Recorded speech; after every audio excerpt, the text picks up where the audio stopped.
So, good evening, cohort. I said there was one more thing that I wanted to share with you from the field of community organizing that I think is helpful for leading change.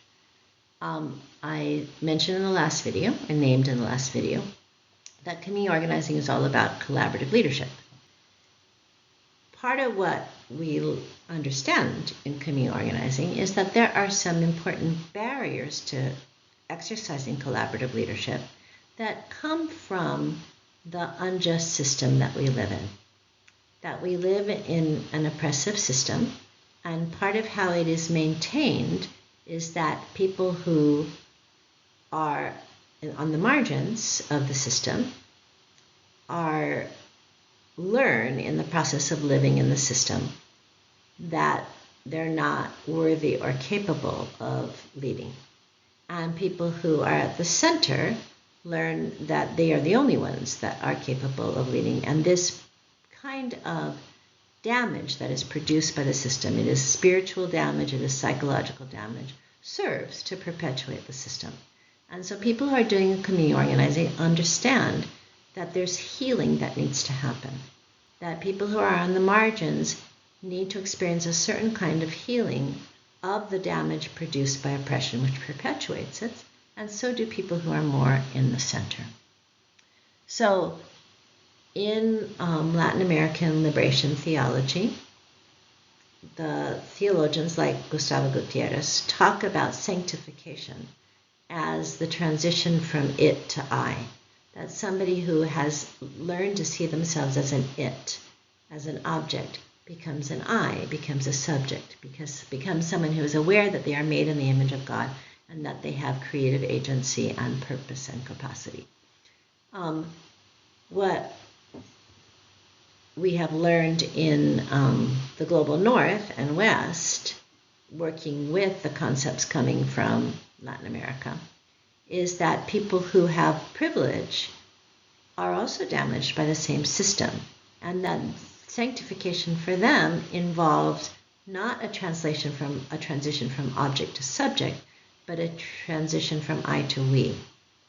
That someone who is at the center of power, in order to justify their added status and wealth and power, has to see themselves as the cause of it, which means that they can't see all the people whose shoulders they are standing on. They can't see all the people who build the roads that allow them to drive to work.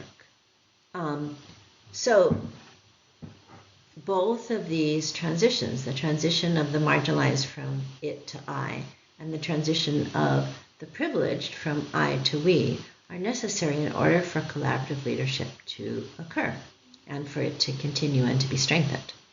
So I was involved in some participatory action research with urban poor squatters in the Philippines around 30 years ago that was all about what really learning together, what is the damage that is produced by oppression that perpetuates it, and how do we heal it?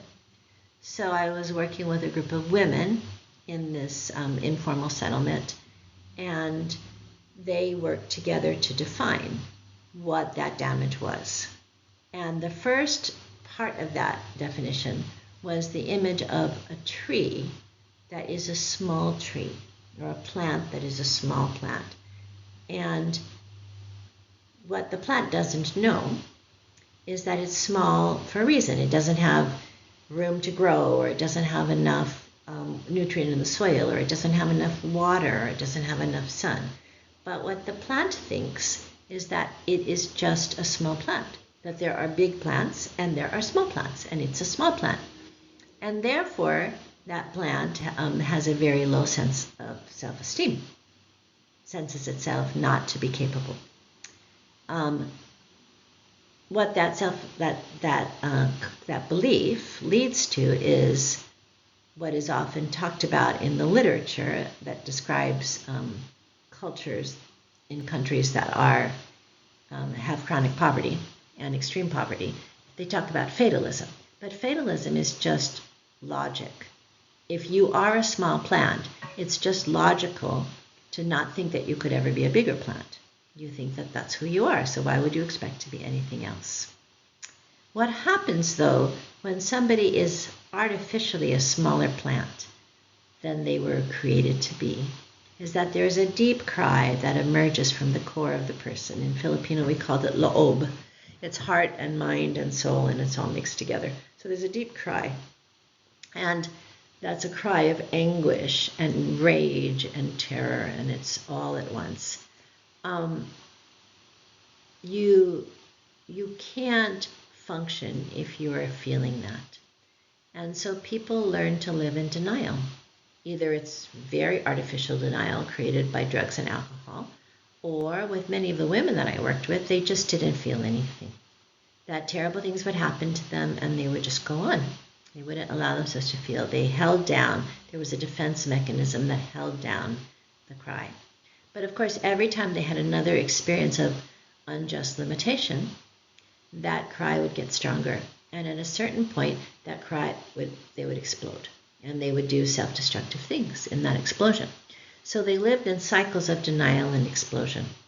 And the thing about a cycle of denial and explosion is that when you're in the denial phase, you can't figure out how to solve your problems because you can't take them seriously.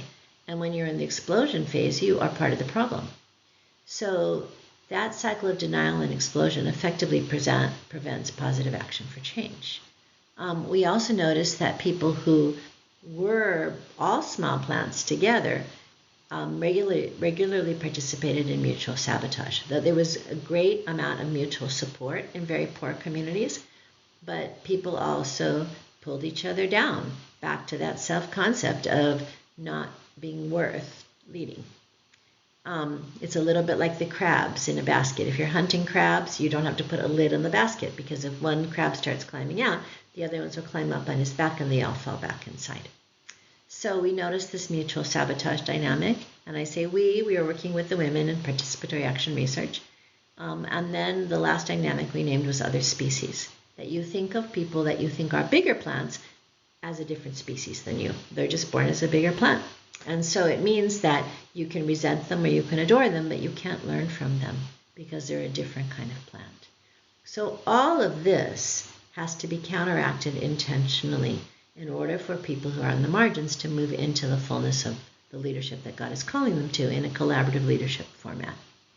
So I do want to say something about the damage. I mentioned that there's damage for people that are privileged also, and I said that you have to pretend that you deserve your greater share of the pie. And of course, in some ways you may, but in other ways you don't, because if you're born into it, they used to say of President George Bush that he was born on third base in a baseball game and hit a homer, meaning that, he only had to run from third base to the home. If you don't know baseball, it probably doesn't make any sense. But, it's not an even playing field. So, but it's very spiritually damaging and dangerous to see yourself as significantly more capable than other people and more deserving than other people. It means that you lie to yourself about your faults. It means that you lie to each other, that you mask, and it means that you carry around an enormous burden because you think it's all on you.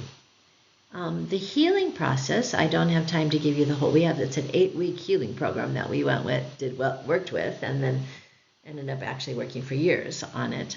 But the healing process partly includes what we call echo circles, which are opportunities to tell what has been happening to you, these experiences of unjust limitation, in a way that allows the cry to come out in a way that doesn't overwhelm, so that you begin to be able to deal with it. And then there are a number of different strategies for disarming the lie. That there are deep lies of the devil, that keep an oppressive system going, both for those who are marginalized and those who are privileged. And you have to learn how to disarm the lie with divine truth. One of the common processes in doing this, and there are many, and we teach them all, but is Paulo Freire's model of conscientización, which means awakening people to their reality.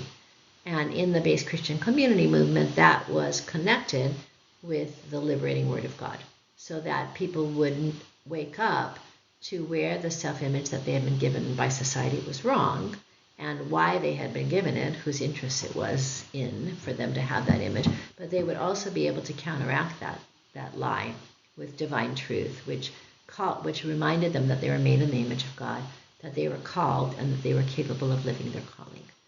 So, thank you.